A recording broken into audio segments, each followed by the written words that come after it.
Ningizimu Afrika, Mzansi, sanibonani, nginibingelele kuphi nakuphi la enibukele khona-ke. Mawukuthi-ke usuku lakho lokuqala uyithola-ke uhlangana nalo mbukiso, ngicela ungalenzi iphutha. Kusekhaya la, subscribe kwe-channel, ulike ividiyo, ebese-ke uciphiza i-notification bell. Wenzelani? Wenzela ukuthi-ke mangifaka ividiyo wena uthole i-notification, then ngokushesha bese uyangena kwividiyo uyayibuka. Siku-Trend TV siyaqinisekisa-ke ukuthi-ke sikulethela-ke lolo daba olusuke lusematheni engalolo suku. Ningizimu Afrika, njengoba la eNingizimu Afrika usaqhubeka umkhankaso wokuthi asisabadingi abahambe babuyele emazweni abo abantu abanganawo amaphepha abavumelayo ukuthi bebe la eNingizimu Afrika. Ezweni laseNigeria njengamanje abantu bakhona sebeqalile bayabhikisha, bavandalize oShoprite, abanye bayabaphoqa ukuthi bavalwe. Ngokwe-reason yabo bakwenza lokho ngoba baclaima ukuthi oShoprite ba-ownwa eSouth Africa.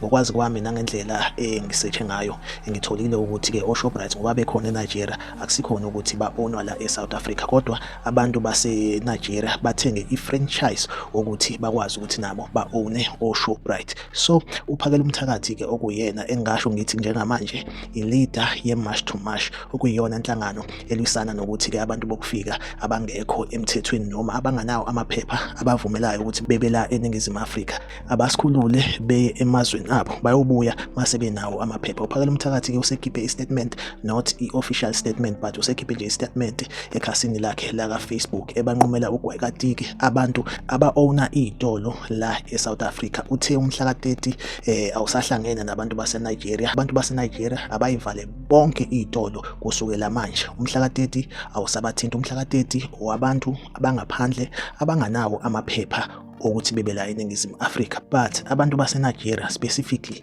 bona kusukela manje abayivale iy'tolo zabo. uPhakela Umthakathi akafuni kube khona isitolo esi-ownwa umuntu waseNigeria esizovulwa kusukela manje. Ubhalile-ke laphaya ekhasini lakhe laka Facebook, wabhala nge-English.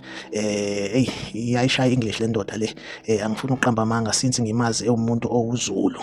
Yabo, uZulu bengimthatha njengebhinca, bengingayitsheli ukuthi umuntu owazi English ngale ndlela. So ubhalile-ke laphaya ekhasini lakhe laka Facebook wathi, all Nigerians must close their shops all over South Africa and leave the country peacefully with immediate effect as of 24 May 2026.